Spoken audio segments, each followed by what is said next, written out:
Hi viewers.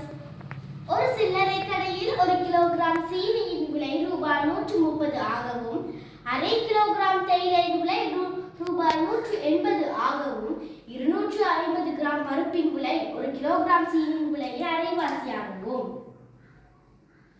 அரைவாசியாகவும் உள்ளன.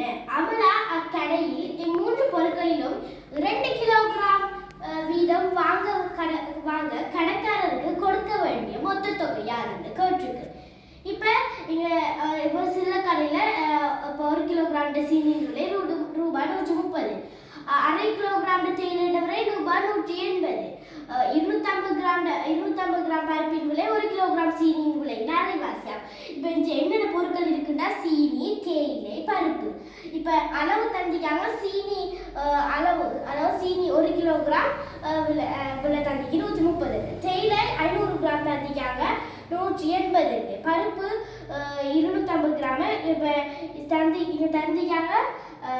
250 gram பருப்பின் விலை 1 kilogram சீனியின் விலை அரைவாசி. அப்போ 1 கிலோகிராம் சீனியின் விலை 130 அரைவாசி 65. அப்போ 250 கிராம் பருப்பின் விலை 65. இப்போ நாங்கள் கண்டுட்டோம். இப்போ நாங்கள் முதலாவதாக 1 கிலோகிராம், அதாவது 1000 கிராம் விலை எவ்வளவுன்னு காணணும். அப்போ நாங்கள் இங்கே கண்டோம் சீனி 1 கிலோகிராம் 130, அது சரி. தேயிலை 500 கிராம் 180 தரத்தால் நாங்கள் இப்போ 1000 கிராம் காணணும். அப்போ 180 2ஆல் பெருக்கணும். 180 2ஆல் பெருக்கினா 360 1 கிலோகிராம் 1 கிலோகிராம் தேயிலையில் விலை. இப்போ பருப்பு நாங்கள் கண்டோம் 250 கிராம் 65 ரூபாய்னு கண்டோம். அப்போ 1 கிலோகிராம் அதாவது 1000 கிராமுக்கு நாங்கள் காணணும். அப்போ 65 நாங்கள் 4ஆல் பெருக்கணும். 65 4ஆல் பெருக்கணும்னா 260 ரூபாய் 250 கிராம் பருப்புடைய விலை.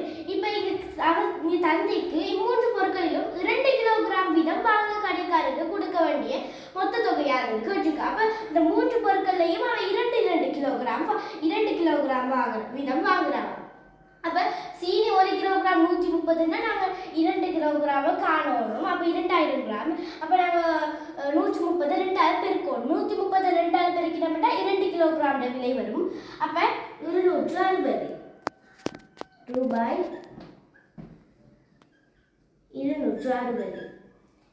அடுத்ததாக தேயிலை 500 கிராமுக்கு இங்கே தரப்பட்டிக்கு 180 நாங்கள் கண்டோம். தேயிலையில 1 கிலோகிராமுக்கு நாங்கள் கண்டோம் 360 கண்டோம். 360 நாங்கள் 2ஆல் பெருக்கணும். 2ஆல் பெருக்கணும்னா ரூபாய் 720. அடுத்ததா பருப்பு 250 கிராம், பருப்பு நாங்கள் 1 கிலோகிராம் கண்டோம் ரூபாய் 260 கண்டோம். அப்போ 260 நாங்கள் 2ஆல் பெருக்கணும். அப்போ ரூபாய் 520. இப்போ கடைக்காரர் கொடுக்க வேண்டிய மொத்த தொகை எவ்வளவுன்னு கேட்டதால நாங்கள் இது மூன்றையும் கூட்ட வேண்டும். மூன்று தொகையையும் கூட்டுவோம். 0 0 0 6 2 8 8 2 10க்கு 0 போடுறேன். 1 மிகுதி 2 கொண்டு 3 7 3 10 10 மைனஸ் 15. அப்போ எங்களுக்கு இப்போ நாங்கள் எவ்வளோன்ட்டு கேட்டதால எங்களுக்கு கிடைச்சிக்க தொகை தான் கடைக்காரருக்கு கொடுக்க வேண்டிய பணம். அப்போ எங்களுக்கு கிடைச்சிக்குது 1500 ரூபாய். அப்போ இதற்கான விடை 1500 ரூபாய்.